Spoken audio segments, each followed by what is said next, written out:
Hello students, कैसे हो आप लोग। मैं रविंद्र शर्मा अगेन आपके पास इलेक्ट्रोस्टैटिक का नेक्स्ट जो लेक्चर है वो प्रेजेंट करता हूँ।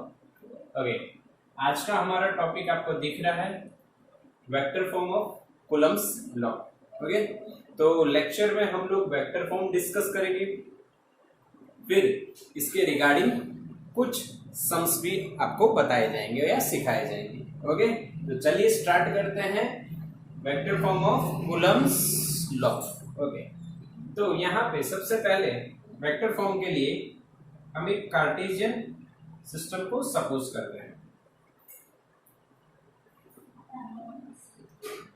X y and z. Okay, ये ओरिजिन हो गया। अब क्या करना है कि एक चार्ज ले लीजिए Q1, उसका पोजीशन वेक्टर आप मान लीजिए R। दूसरा चार्ज लीजिए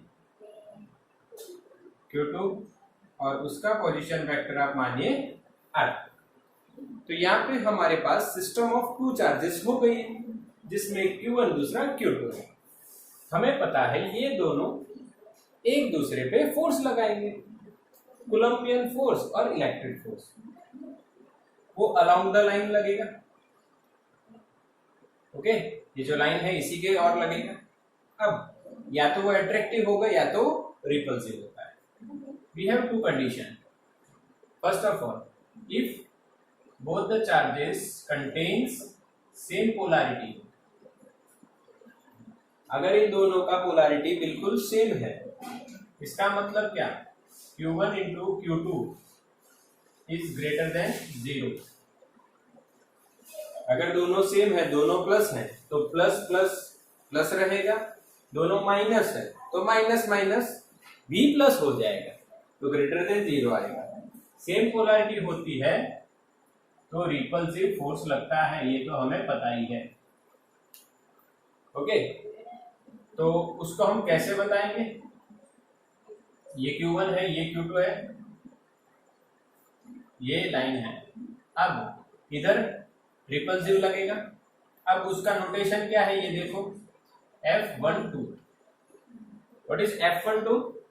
फोर्स ऑन Q1 और वी कैन से 1/2। इस तरह से याद रखना है, फोर्स ऑन 1/2। सिमिलरली इधर भी लगेगा, जिसको हम बोलेंगे फोर्स ऑन 2/1। समझ में आ गया कैसे इसको प्रोनाउंसिएट करना है। 2 पे 1, 1 पे 2 फोर्स लगा है। दोनों सेम पोलैरिटी के हैं तो धक्का लगाएंगे एक दूसरे को, धक्का मुक्की करेंगे, यानी रिपल्सिव होगा। सेकंड जो केस है वो आपको पता ही है, अगर पोलैरिटी डिफरेंट हो, भाई अगर पोलैरिटी डिफरेंट है तो Q1 इंटू Q2 क्या होगा ये बताइए, ग्रेटर देन 0 या लेस देन 0? डेफिनेटली ऊपर वाला ग्रेटर देन है तो नीचे वाला लेस देन ही होगा, आपको ये तो अंदाजा आ ही गया है, ग्रेटर देन ये लेस देन। अच्छा, अब क्या होगा इसका नेचर, अट्रैक्शन होगा क्योंकि ऊपर रिपल्सिव है तो यहाँ पे अट्रैक्टिव होगा। अब जब ये फोर्स अट्रैक्टिव बनेगा तब क्या होगा ये देख लीजिए, यहाँ Q1 है, यहाँ पे Q2 है, ये अलोंग द लाइन फोर्स लगेगा अट्रैक्शन का, ये Q2 इसको खींचेगा। कितने फोर्स से खींचेगा, F12। और Q2 को Q1 खींचेगा इधर, जिसको हम लिखेंगे F21। बोलो समझ में आया? बिल्कुल। तो ये हो गया फोर्स ऑन 1/2, फोर्स ऑन 2/1। अब देखो पोलैरिटी चेंज होने से फोर्स की जो मैग्नीट्यूड है वो सेम रहती है, अगर डिस्टेंस सेम है तो दोनों, बट उसकी डायरेक्शन ऑपोजिट हो जाती है। देखो ये F12 इधर था, इसमें F12 इधर हो गया, बिल्कुल इजी, समझ में आ गया। अब इसका इक्वेशन कैसे लिखा जाए और यहाँ पे इन दोनों में से कौन सा केस लिया जाए, तो यहाँ पे हम कोई भी एक केस ले सकते हैं। मैं लेता हूं सेम पोलैरिटी वाला। अगर सेम पोलैरिटी है तो फोर्स रिपल्सिव बनेगा तो Q2 जो है Q1 को धक्का लगाएगा इधर, उसको हम लिखेंगे F12, फोर्स ऑन 1/2। अब ये जो दूरी है, ये in the form of vector अगर हम लिखते हैं तो इसको लिखा जाएगा R12 वेक्टर। क्या हो जाएगा ये? R12 vector. 2 से 1 की ओर डायरेक्टेड है। अब यहाँ पे 2 1 भी लिख सकते हैं, 1 2, पर 1 2 लिखना बहुत इजी और आसान रहेगा याद रखने के लिए, क्योंकि ये 1 2 है तो ये भी 1 2 हो गया। पक्का?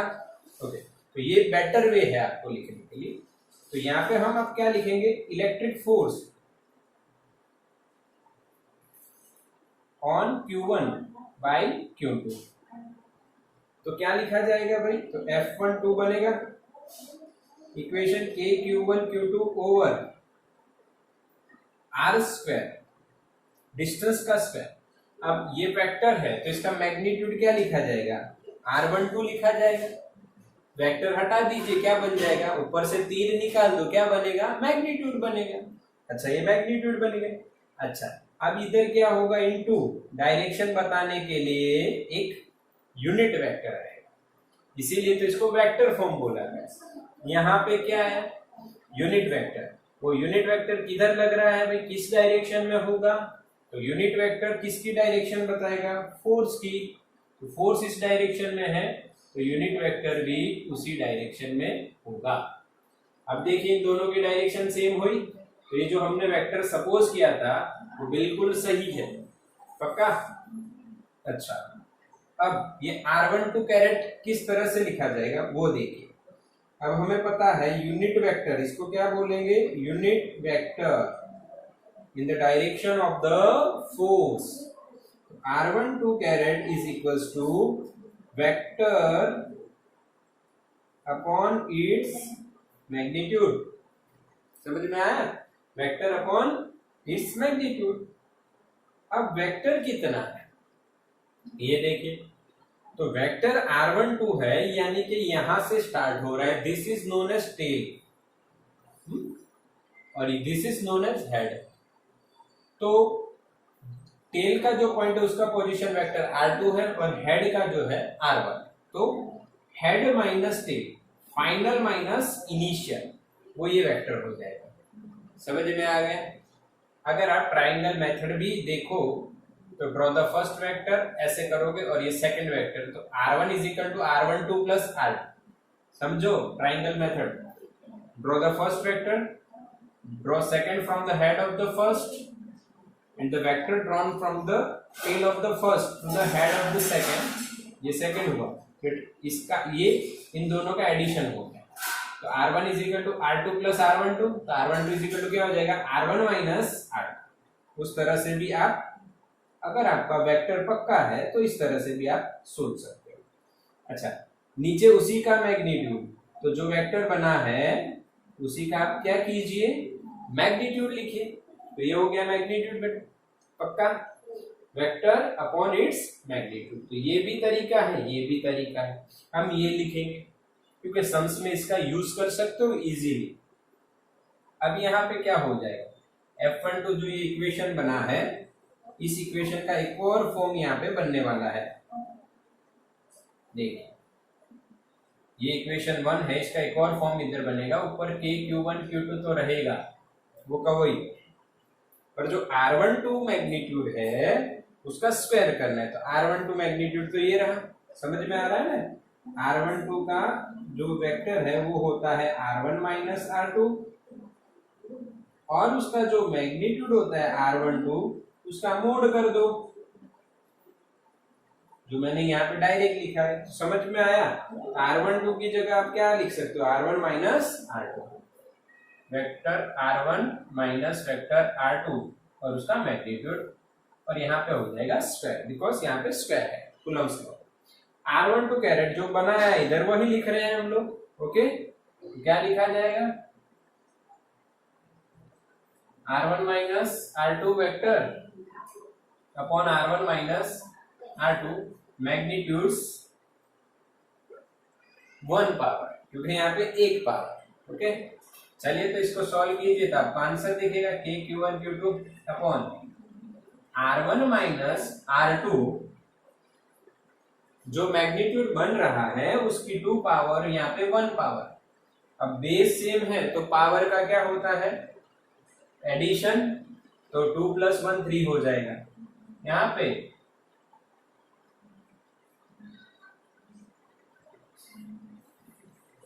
इनटू में तो वही लिख दिया मैंने R1 माइनस R2, क्योंकि उसका कोई और होना नहीं, बस यही होगा। तो ये हो गया second equation of Coulomb's vector form. Okay, Coulomb's law का वेक्टर फॉर्म आपको ये सेकंड इक्वेशन, इसको बोला जाता है स्क्वायर वाला इक्वेशन आप, और इसको बोल सकते हो क्यूब वाला इक्वेशन। अच्छा, ये डायरेक्शन के साथ ये यूज करने के बजाय ये यूज करना ज्यादा इजी रहता है। ओके, तो आप स्क्रीनशॉट ले लीजिए इसका।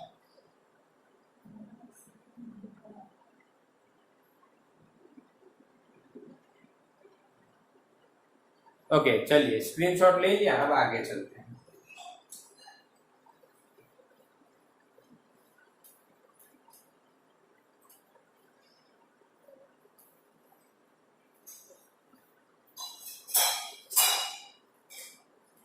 अब देखिए इसमें न्यूटन्स थर्ड लॉ कहाँ आता है, अरे Q1 इधर F1 ये R1 होता है,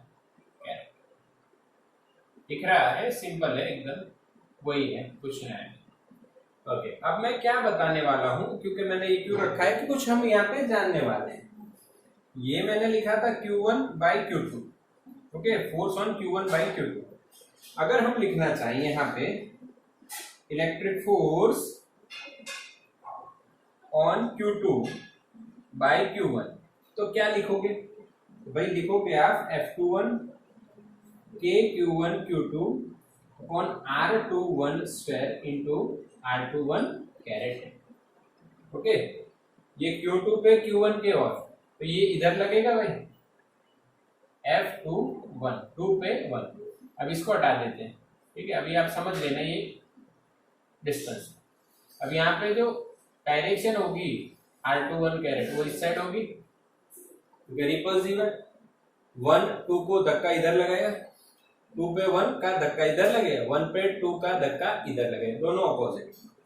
तो ये इक्वेशन अगर हम 2 बोलें अभी के लिए, ओके, तो इसमें आप एक चीज देख सकते हो कि R12 कैरेट और R21 कैरेट सेम नहीं है, उनकी डायरेक्शन क्या है, अपोजिट।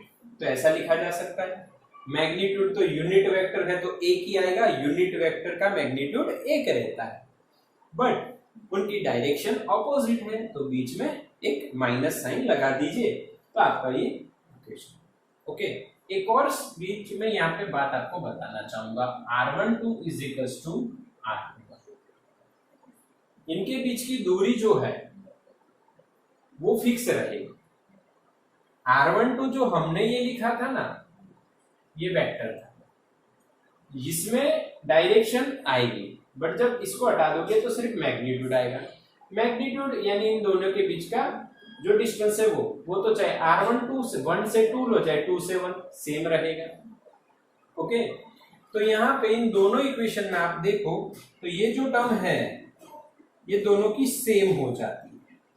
ओके, और ये दोनों अपोजिट है, तो यानी मैग्नीट्यूड सेम है, डायरेक्शन अपोजिट है, तो वी कैन राइट मैग्नीट्यूड जो है F12 और F21 का सेम है, पर डायरेक्शन क्या है, अपोजिट है, ऐसे लिखा जाएगा।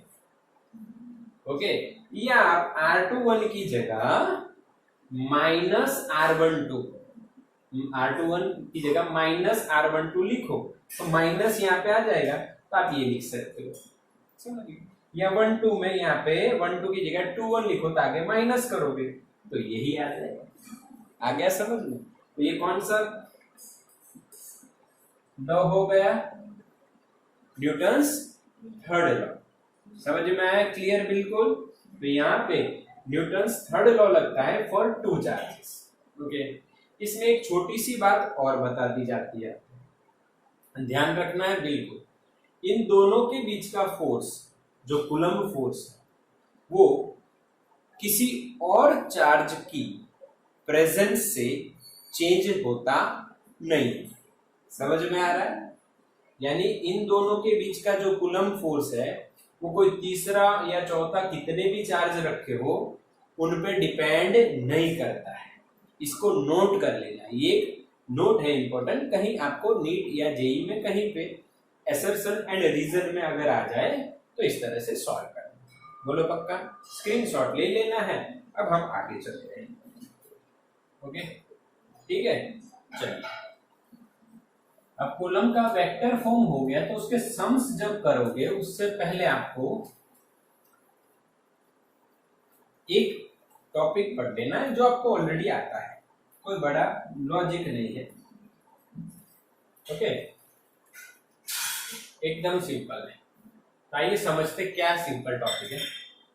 तो भाई यहां पे हम बात करते हैं सिस्टम ऑफ, अभी हम पॉइंट चार्जेस की ही बात कर रहे हैं। जब सिस्टम ऑफ पॉइंट चार्जेस हो तब कूलम्ब्स फोर्स जो है, कूलम्ब्स का जो लॉ है या कूलम्बियन जो फोर्स है वो कितना लगेगा, कैसे लगेगा, हाउ टू फाइंड आउट। चलिए देखते हैं सिस्टम ऑफ पॉइंट चार्जेस। तो हमें चार्ज लेने हैं, मैं एक सिस्टम लेता हूं पहले कार्टेशियन और फिर 3 चार्ज लिए जाते। ओके, पहले हम 3 के लिए डिराइव करेंगे फिर उसको एप्लीकेबल कर देंगे n के लिए। एकदम सिंपल प्रोसेस। तो हम यहाँ पे ऐसे 3, ये मैंने बिंदु बना दिए, आप समझ लो। ओके, बिल्कुल ध्यान से समझना है और आपका वेक्टर पक्का होना चाहिए थोड़ा सा। इसको मैंने Q2 कह दिया, इसको हम Q1 कहेंगे, थोड़ा सा इससे लिखना पड़ेगा, और इसको हम Q3 कहेंगे। तो यहाँ पे हमें 3 चार्ज दिख रहे हैं यानी सिस्टम ऑफ पॉइंट चार्ज हो गई।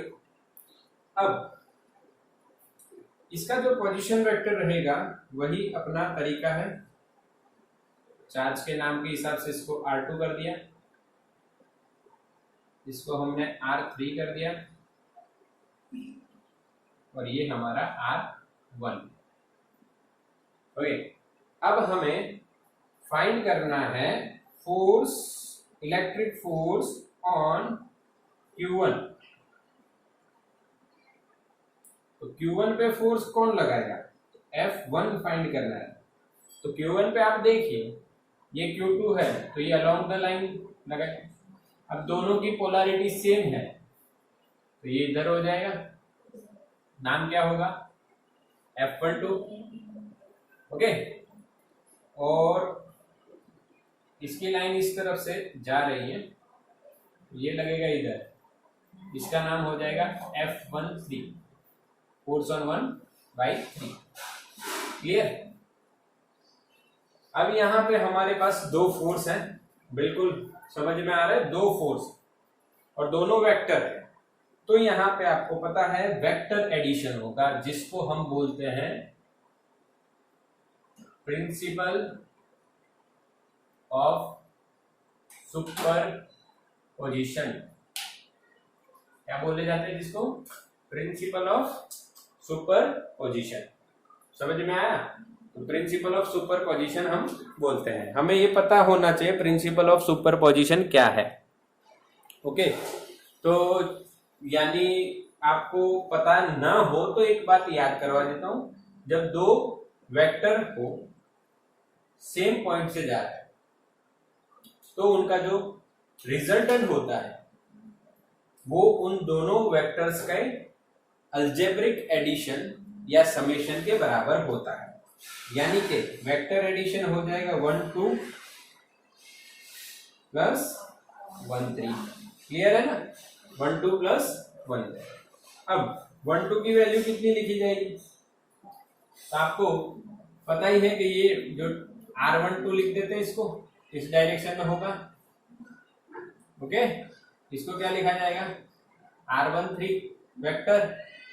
अब ये वैसे के जैसा है भाई, अगला जो देखा था सिर्फ 2 के लिए, मैंने इसीलिए तो आपको बताया, एक नोट है कि भाई 2 चार्ज के बीच का फोर्स तीसरे चार्ज से इफेक्ट होता नहीं है। ओके, F12 क्या लिखा जाएगा?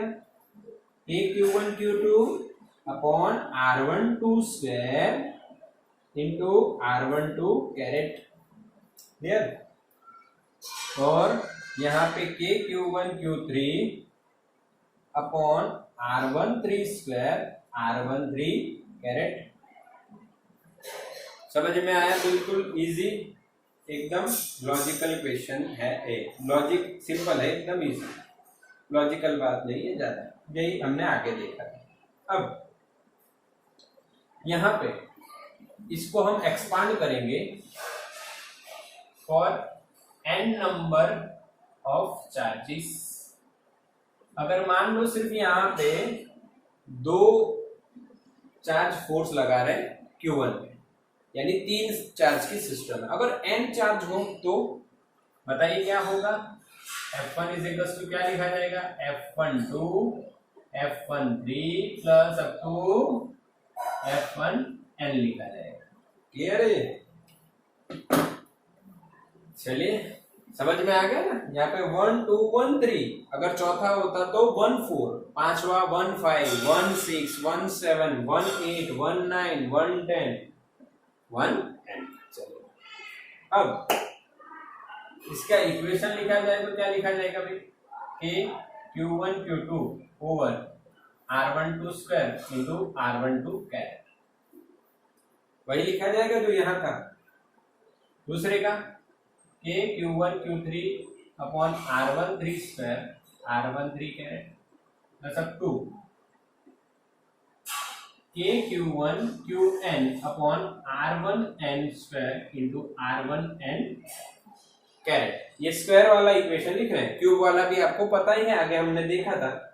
क्यूब नीचे आता है, ऊपर वेक्टर आता है R1 माइनस R2, वो नहीं लिखना है, अभी ये लिखना है। वो भी लिख सकते हो पर ये इजी रहेगा। अब यहाँ पे आपको क्या करना है? जो सेम दिख रहा है उसको बाहर निकालना। तो आप देखिए के Q1 के Q1 के Q1, तो हम के Q1 को बाहर लेके आएंगे।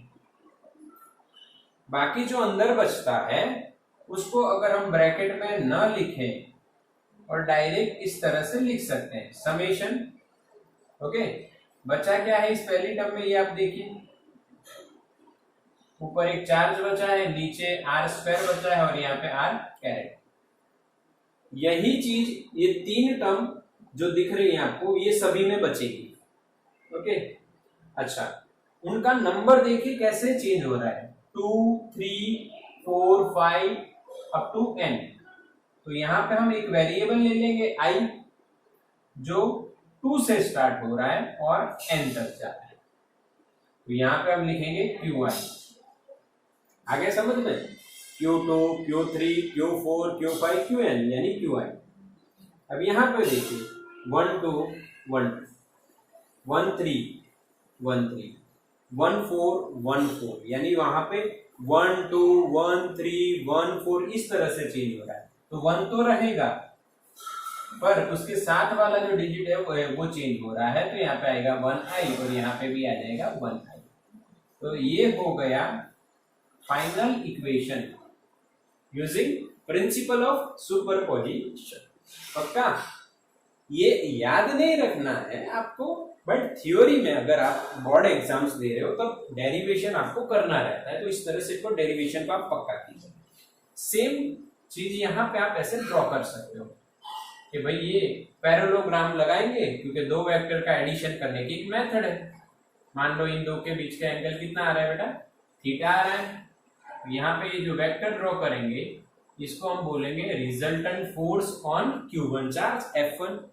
ये तो आपको पता ही होगा, सेम नंबर 1 चैप्टर नंबर 4 में ये हमने पढ़ा था। ओके, कि 2 वेक्टर का एडिशन करने की पैरेललोग्राम मेथड है। एक ट्राइंगल है, दूसरी पैरेललोग्राम। अच्छा, इसका इक्वेशन भी आपको याद होगा, r is equal to under root a square plus b square plus इस तरह से। तो वो सिमिलर मेथड यहाँ पे आप लगाओगे। तो अगर आपको F12 और F13 पता लग जाए, उसका मैग्नीट्यूड पता लग जाए, तो इस तरह से लगा सकते हो भाई, F1 is equal to under root करके। ओके, एकदम इजी रहता है। समझ, लिख देता हूं आपको समझ में आ जाए। F1 is equal to under root of F12 square plus F13 square plus 2F12 into F13 cos theta. पक्का। और कई बार ये लोग एंगल विथ F12 पूछ ले, मान लीजिए, तो यहाँ पे एंगल कितना होगा रिजल्टेंट का, अल्फा। और ये इक्वेशन भी 11th में आ चुका है, समझ में आएगा। मैं लिखता हूं उसी तरह जिस तरह आपने 11th में देखा होगा।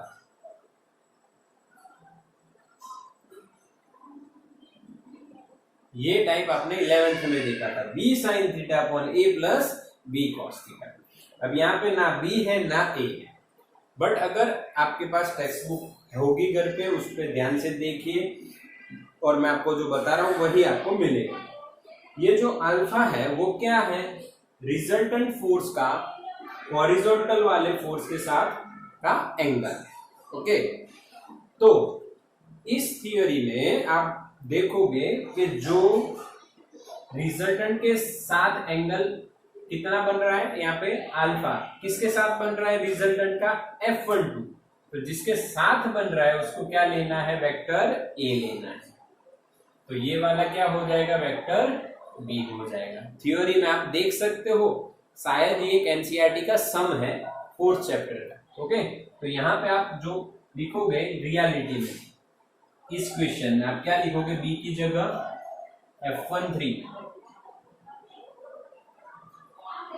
F13 और A की जगह क्या लिखा जाएगा, F1। ओके, समझ में आ गया। न समझ में आए तो प्रैक्टिस करने के लिए आप सेम नंबर 1 की 11th की बुक निकालिए और उसमें देख लीजिए। ओके, स्क्रीनशॉट ले लीजिए।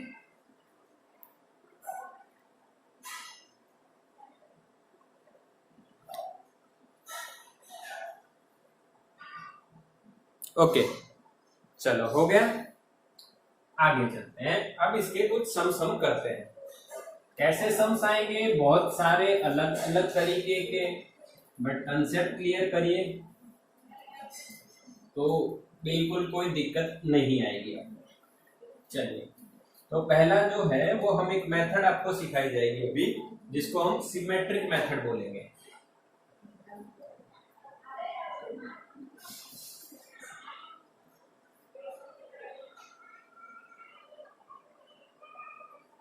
एकदम सिंपल तरीका होता है सिमेट्रिक मेथड का। आपको सिर्फ आइडेंटिफाई करना है कि ये मेथड बन रही है कि नहीं। ये ट्रिक है, एक सिंपल ट्रिक है, सबसे इजी। सबसे पहले हम एक एग्जांपल लें तो एक स्क्वायर लेते हैं, उसकी साइड हम मानते हैं भाई a, और उस स्क्वायर के 4 वर्टेक्स होते हैं, 1 2 3 4। आप ABCD भी नाम दे सकते हो। मान लो इस पे क्यू चार्ज है, इस पे भी क्यू है, इस पे भी क्यू है और इस पे भी क्यू है, सभी पे सेम चार्ज। और इसके सेंटर पे भी कितना चार्ज है, क्यू ही है। तो ये इसको अलग करते हैं माइनस। तो आपको क्वेश्चन पूछा गया, फाइंड टोटल और equivalent force, electric force on minus Q, ये क्वेश्चन है। तो यहां पे आपको डायरेक्ट आंसर देना चाहिए, F on minus Q is 0, magnitude भी 0 और उसका वेक्टर भी 0। क्यों ये डायरेक्टली दे सकते हैं, क्योंकि यहाँ पे कौन सी मेथड बन रही है, सिमेट्रिक। अब सिमेट्रिक का मतलब ये है, ध्यान से समझ लो, इसको आप सॉल्व भी कर सकते हो वेक्टर लगा के, बट हम सिंपली सॉल्व करेंगे। देखिए ये साइड A है स्क्वायर की, तो उसका जो सेंटर से वर्टेक्स की दूरी होगी वो कितनी होगी, वो निकालो तो भी चले, ना निकालो तो भी चले, वैसे ही आ जाएगा। तो ये सारे जो चार्ज हैं वर्टेक्स वाले, उनकी सभी की जो सेंटर से जो दूरी है वो सेम रहे। अब कोई एक के लिए मैं फोर्स लिख रहा, तो फोर्स ऑन 0/1 मैग्नीट्यूड लिख रहे हैं, 0 पे 1 कितना फोर्स लगा रहा है, तो क्या लिखा जाएगा, k square over r square. क्यों माइनस क्यों नहीं लेना है, क्योंकि मैग्नीट्यूड लिख रहे हैं। अब माइनस क्यू पे 2 कितना लगाएगा, यही लगाएगा, सेम। देख लो के क्यू माइनस क्यू नहीं लेना है, क्यू ही लेना है, magnitude upon r square, distance same रहेगा। सिमिलरली 3 के लिए हो जाएगा, सिमिलरली 4 के लिए हो जाएगा। तो इसको मैं क्या मान लेता हूं, f। ये मैं आपको प्रूव करके बता, इसको मैंने क्या माना है, f माना है। अब क्या होता है ये देखिए, ये माइनस है और ये सारे प्लस है, तो ये सभी इसको खींचेंगे, अट्रैक्ट करेंगे। तो ये इधर खींचेगा, ये इधर खींचेगा, सभी इसको खींचेगा। ये जो खींचने वाला फोर्स है उसका मैग्नीट्यूड सभी का सेम है, तो यहाँ पे भी F, यहाँ पे भी F और यहाँ पे F। अब देखिए यार, आप मैकेनिक्स में पढ़े हो कि एक बॉडी हो उस पे ऑपोजिट डायरेक्शन में सेम फोर्स लगता है तो वो रेस्ट पे रहती है, यानी उस पे टोटल फोर्स क्या हो जाता है, 0।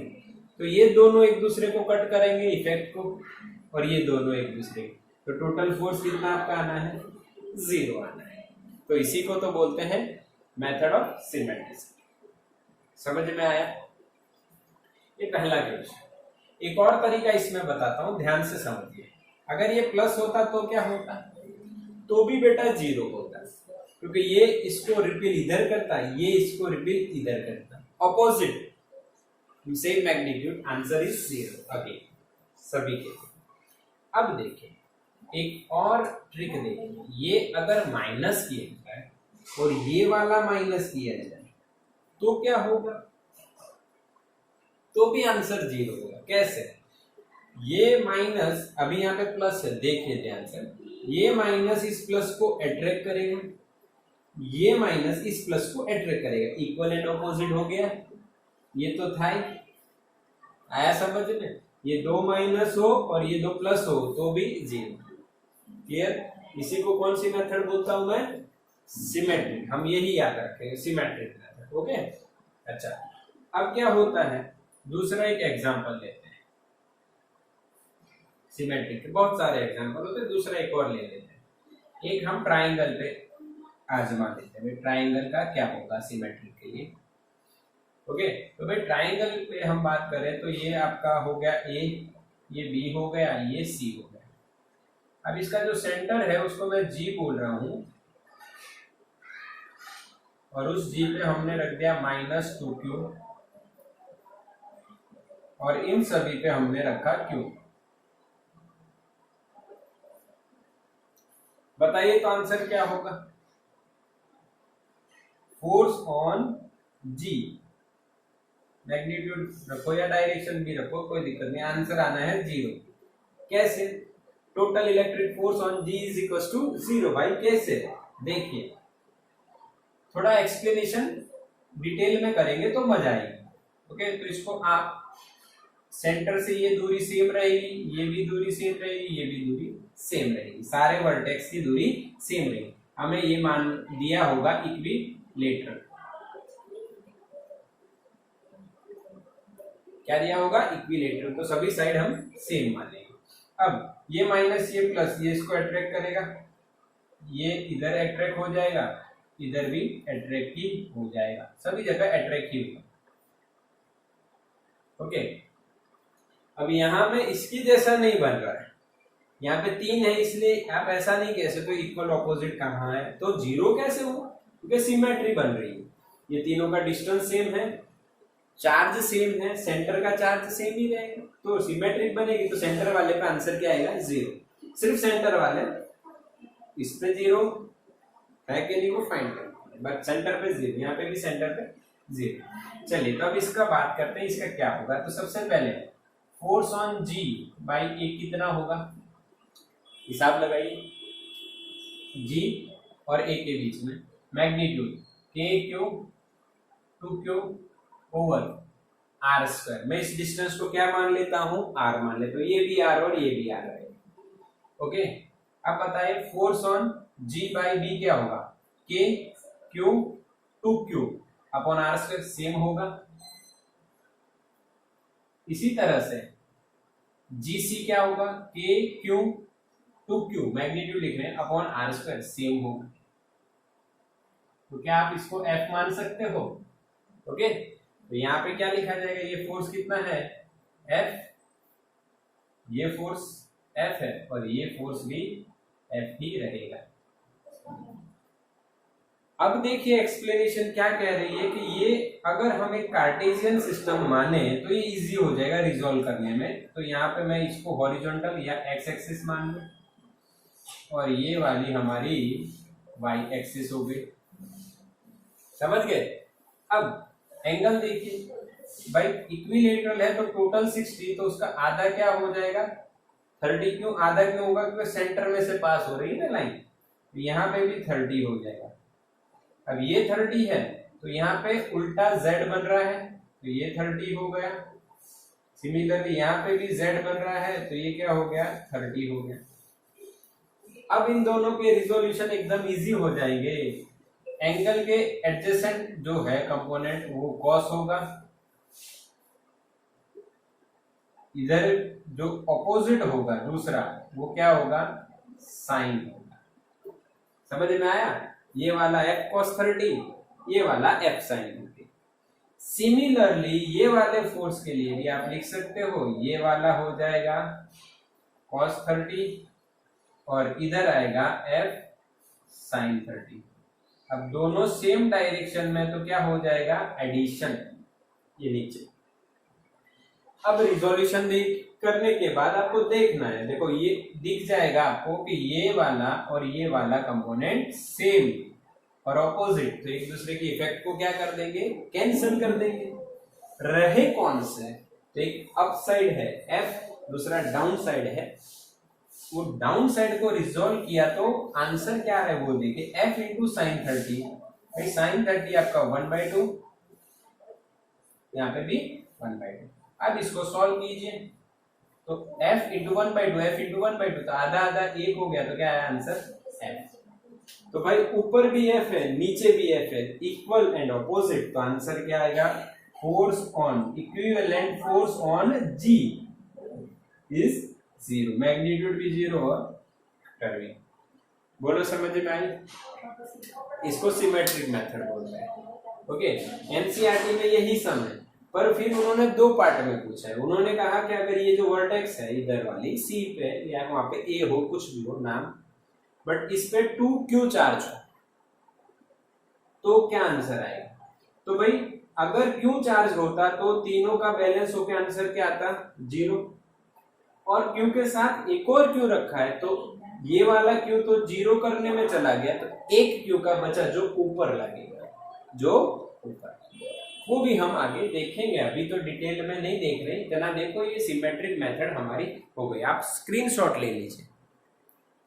ओके, तो ये हमारी सिमेट्रिक मेथड हो जाती है।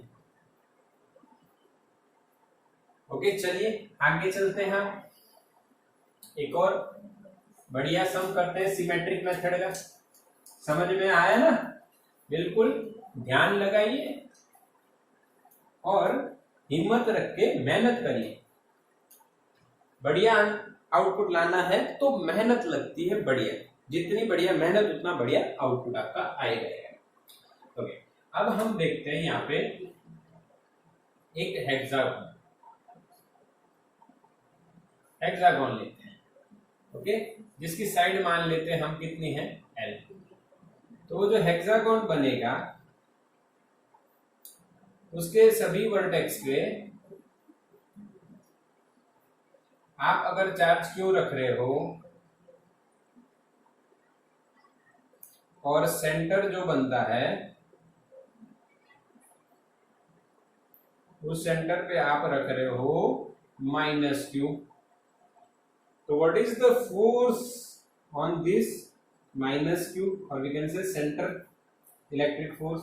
आंसर क्या बनेगा बेटा 0, क्योंकि अगेन ये सिमेट्रिक बन रही है। ओके, कैसे, तो देखो सभी पे क्यों है। ओके, तो ये इसको ऐसे खींच रहा है, ये इसको ऐसे खींच रहा है, ये प्लस ये माइनस, ये प्लस ये minus, equal and opposite, answer क्या आएगा 0। इन दोनों का भी, ये इसको इधर खींचेगा इधर, आंसर क्या आएगा 0। सिमिलरली इसका भी, तो ये हो गई एक और क्वेश्चन जो आपका सिमेट्रिक मेथड से बन सकता है, हेक्सागोन। पक्का? तो ये एक मेथड हमने खत्म की, सिमेट्रिक मेथड। ओके, अब सिमेट्रिक मेथड ना हो तो, सिमेट्रिक मेथड ना हो यूज तो क्या करेंगे? तो चलिए उसके एग्जांपल देखते हैं। आप इस पैटर्न को कुछ भी बोल सकते हैं, आप बोल दीजिए एंटी सिमेट्रिक। ये बेटा नाम दिया है, ऐसा कोई मेथड नहीं है, अभी अभी नाम दे दिया कि चलो एंटी सिमेट्रिक इसको बोल देते हैं। सिमेट्रिक नहीं बना तो क्या? तो एग्जांपल से स्टार्ट करते हैं। अगेन वही स्क्वायर वाला ही एग्जांपल लेते हैं। यहाँ पे ए, यहाँ पे बी, यहाँ पे सी, यहाँ पे डी लेते हैं। बी इधर लेता हूं। ओके, अब इन सभी पे सेम चार्ज रख दीजिए। ओके, दो चीजें आपकी पक्की होनी चाहिए, एक तो पाइथागोरस जो सबका पक्का होता है, दूसरा पैरेललोग्राम जो अभी हमने यहाँ पे इक्वेशन देखा था कुछ देर पहले, under root f1 square plus f2 square, वो जो भी आप बनाओ, a square plus b square plus 2ab cos theta, वो वाला पक्का होना चाहिए। उसकी जरूरत पड़ सकती है, अभी नहीं पड़ेगी पर पड़ सकती है। ओके, तो वो किस तरह से यहाँ पे सॉल्व करना है वो देखें। तो फाइंड इलेक्ट्रिकल फोर्स इक्विवेलेंट और total electric force on the charge placed at b. तो हम बी पे जो चार्ज है उसका इक्विवेलेंट फाइंड करना है। यहाँ पे सिर्फ मैग्नीट्यूड नहीं, आपको डायरेक्शन भी बताना है। ओके, तो दोनों बताना है। किस तरह से बताते हैं आइए सीखिए किस तरह से इसको सॉल्व किया जाएगा। तो देखिए पहले इसको समझते हैं कि भाई कौन कौन इस पे फोर्स लगा रहा है। भाई साइड ए मान लीजिए स्क्वायर है, साइड इसकी ए है। अब देखो कैसे सॉल्व होगा। तो भाई ए बी पे फोर्स लगाएगा तो इधर जाएगा, जिसको हम फोर्स ऑन बी बाई ए कहेंगे इधर। ये भी इस पे फोर्स लगाएगा, उसको हम फोर्स ऑन बी बाई सी कहेंगे। अब आप ध्यान से देखो तो इन दोनों का मैग्नीट्यूड सेम होगा। कैसे भाई? ये साइड ए है तो ए और बी के फोर्स का क्या मैग्नीट्यूड होगा भाई? के क्यू ओवर ए स्क्वायर। ओके, तो यहाँ पे मैं लिख रहा हूं ई पे ए का फोर्स है, उसका मैग्नीट्यूड क्या बन रहा है? के क्यू स्क्वायर अपॉन ए स्क्वायर। अब देखिए बी पे सी के जो द्वारा जो फोर्स लग रहा है वो कितना होगा? के क्यू अपॉन ए स्क्वायर, सेम होगा। तो बी पे सी के द्वारा इसको हम एफ मान लेते हैं, सिंपल हो जाएगा। क्या मान लेते हैं इसको? एफ। तो इसको हटा देता हूं मैं और मैं इसको पहले से ही एफ मान लेता हूं। आपको भी ऐसे ही करना है, पहले से इसी को एफ आपको मानना रहेगा, इजी रहेगा। ओके, पक्का ना? नीचे लिखा है आप देख सकते हैं। ओके, ये है force on b by a और ये है force on b by c. F मान लीजिए, दोनों सेम। अब देखिए तीसरा एक और चार्ज है डी पे, वो इस पे फोर्स लगाएगा। ये भी प्लस क्यू, ये भी प्लस क्यू, तो धक्का लगाएगा। वो धक्का कितना लगाएगा? तो यहाँ पे लिख रहा हूं f b by d. F b d क्या होगा? तो भाई हिसाब तो वही रहेगा, के क्यू स्क्वायर। ओके, देखिए ओके फ्रेम में है k q square, q into q square upon distance. तो भाई स्क्वायर है, ये 90 बनेगा। तो ये ढूंढने के लिए आपको पाइथागोरस लगाना चाहिए और पाइथागोरस आंसर आपको देगा √2a, क्योंकि दोनों साइड सेम है। तो पाइथागोरस में हाइपोटेनियस जब आप फाइंड करोगे तो √2 ले लीजिए और √2 इंटू ए कीजिए।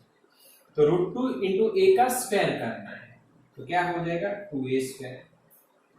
ओके, अब देखिए आपने के क्यू स्क्वायर अपॉन ए स्क्वायर को, के क्यू स्क्वायर अपॉन ए स्क्वायर को एफ माना है, तो उसकी जगह आप एफ लिख दीजिए और अपॉन में 2 है तो यहाँ 2 लिख दीजिए।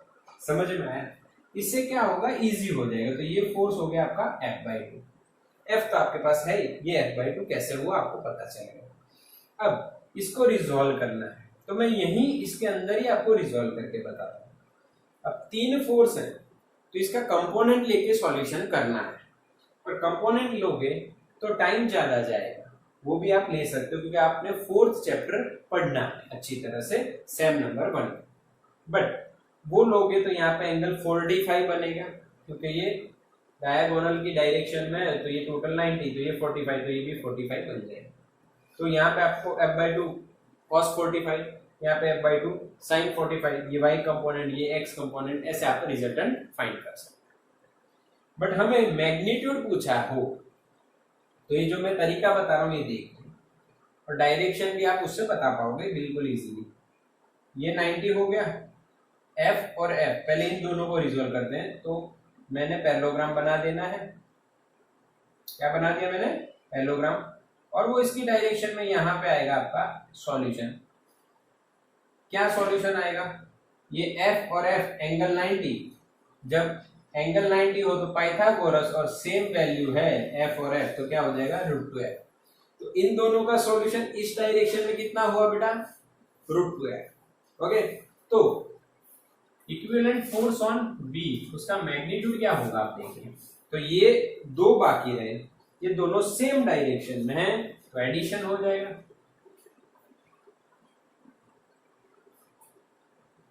f/2 plus √2f। अब आप f को बाहर निकाल लीजिए, 1/2 प्लस √2 हो गया।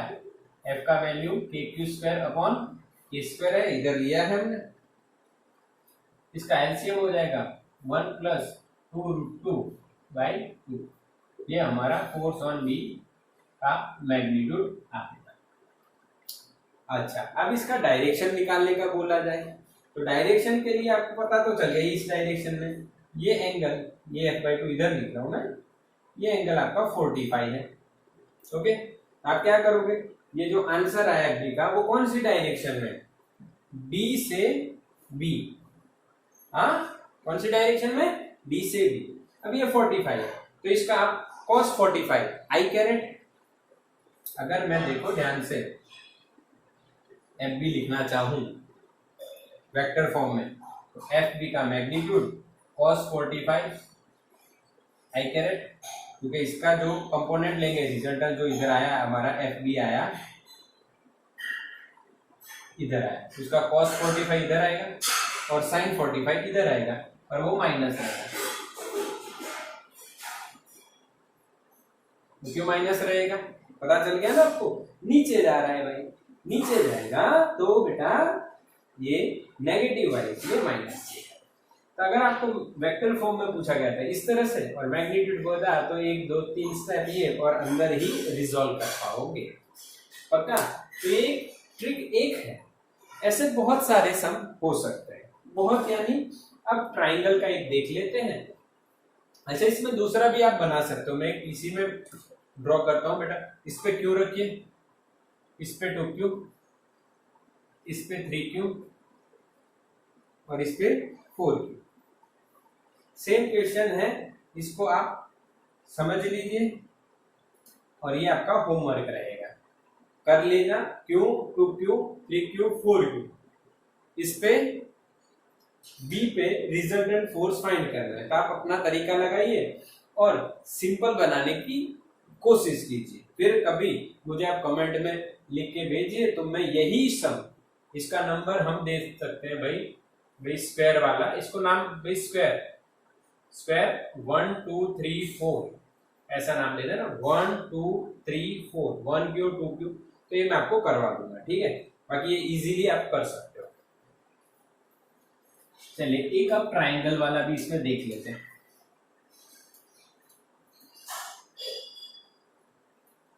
एंटी सिमेट्रिक में ट्राइंगल वाला क्या होगा ये देखिए। इसका नाम A दे देते हैं, इसका B, इसका C, इस पे भी Q, इस पे भी Q और ये भी।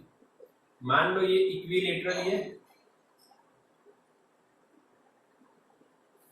इक्विलेटरल है ट्राइंगल, यानी सभी एंगल इसके 60 के बन रहे हैं। थोड़ा सा ड्राइंग में आप समझ लेना, ओके।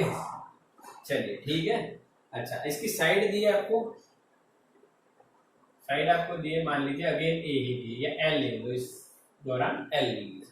यानी तीनों साइड इसकी एल है, same to same. Okay, now we have to find out equivalent force on A.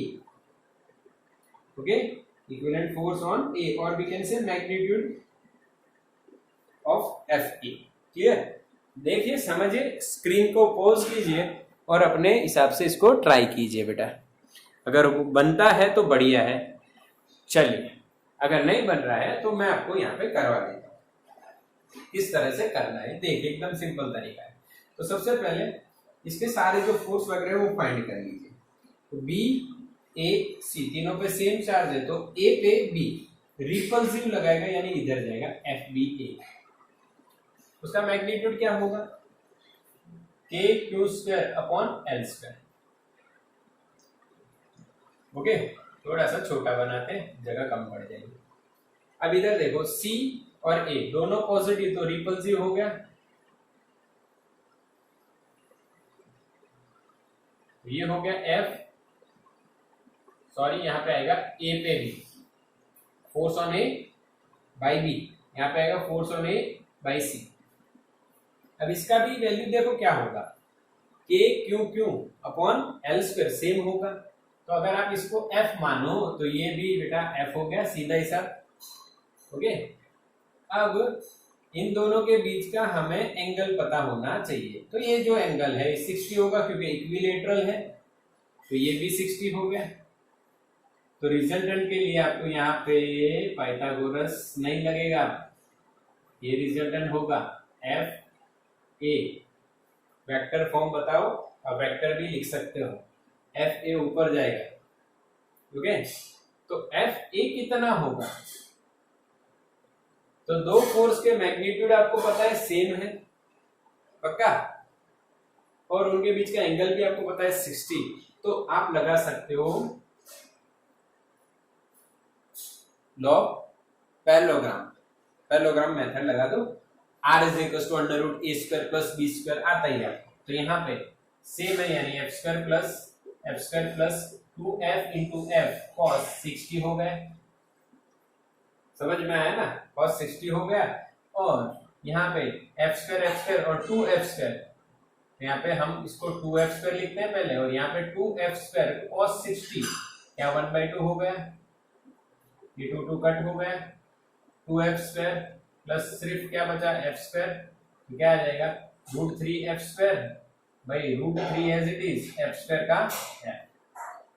This is the magnitude. समझ में आया आंसर? एकदम सिंपल तरीका है, आप इस तरह से इसको सॉल्व कर सकते हैं। अच्छा, डायरेक्शन पूछा हो तो अपवर्ड डायरेक्शन वेक्टर करके अपवर्ड लिख दीजिए, या जे कैरेट बता दीजिए, क्योंकि ऊपर हम जे कैरेट ही मानते हैं। समझ में आया? क्लियर? तो ये एक और इक्वेशन लगा के हमने कौन सा है, पैरेललोग्राम का, पाइथागोरस नहीं, क्योंकि एंगल क्या बन रहा है 60। ओके, इस तरह से और भी कई, अब मान लो इस पे पूछ लिया हो, इस पे पूछ लिया हो, तो यही मेथड हो। समझ में आया? अच्छा, अब यहाँ पे दोनों ये प्लस थे, अब एक और तरीका इसमें हो सकता है, एकदम इजी है, घबराना नहीं है बिल्कुल। ये माइनस क्यों होता है, तो अभी ये प्लस क्यों ही है, आप स्क्रीनशॉट ले लीजिए। ओके, चलिए, अब मैं इसको चेंज करता हूं। इसको मैंने अगर माइनस क्यू करा, तो ये जो एफ ए सी इस डायरेक्शन में है, वो बेटा यहां से हट के इस डायरेक्शन में आ जाएगा। ध्यान से देखना चेंज क्या होगा। एफ ए बी तो वही है, ये एफ ए सी होगा इस डायरेक्शन में, मैग्नीट्यूड वही रहेगा, क्योंकि ये भी क्यू है, ये भी क्यू है, तो के क्यू अपॉन एल स्क्वायर वो का वही।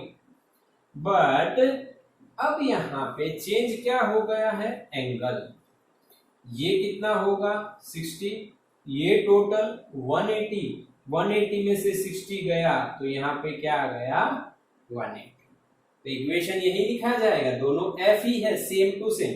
अच्छा, f का वैल्यू तो पता है ना, f का वैल्यू कितना है, k q square over L square, वो आपको यहाँ लिखना है। ओके, अब यहाँ पे चेंज हो जाएगा, 120 हो जाएगा। ओके, अब cos 120 कितना, ये आपको पता होना चाहिए। नहीं पता है कि बच्चों को, तो मैं इधर फटाफट आपको बता देता हूँ। आप ऐसे फाइंड कर लीजिए 180 माइनस 60। अच्छा cos 180 माइनस 60 बेटा कौन सा क्वाड्रेंट होता है? सेकंड। हाँ 180, ये 90, ये 180, 180 माइनस इसलिए इधर, ओके प्लस होता तो इधर।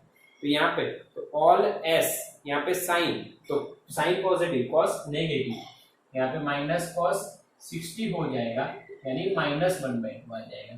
तो यहाँ पे कुछ भी चेंज नहीं होगा, सिर्फ माइनस आएगा, और यहाँ पे under root 2f² minus f² आएगा, तो हमारा आंसर क्या आ जाएगा? f। समझ में आया? एक छोटी सी साइन जो है, जो यहाँ पे प्लस था, पहले प्लस था, अब ये माइनस हो तो आंसर क्या हो जाएगा? f। अगर तीनों प्लस थे तो आंसर क्या आया था अगला? √3f। ये भी स्क्रीनशॉट निकाल लीजिए। ओके, तो ये एंटी सिमेट्रिक मेथड हो गई। और भी कई इसमें तरीके हैं। नेक्स्ट जो लेक्चर रहेगा वो अपना इसके ही आगे सम्स हैं, वो अच्छी तरह से हम करेंगे, और भी बढ़िया तरीके, और कई मेथड करेंगे, जैसे कि स्टेबल इक्विलिब्रियम, अनस्टेबल इक्विलिब्रियम। फिर हम और भी बात करेंगे ऑसिलेशन की, टाइम पीरियड निकालने की, वो भी बहुत इंपॉर्टेंट है। तो नेक्स्ट लेक्चर में हम इससे और भी आगे चलेंगे। ओके, तब तक के लिए बेटा थैंक यू, और मेहनत कीजिए, घर पे रहिए और सुरक्षित रहिए, और कंटिन्यूअसली मेहनत करते रहिए। ये जो समय मिला है ये अनमोल है, मेहनत कीजिए। Okay, all the best, thank you.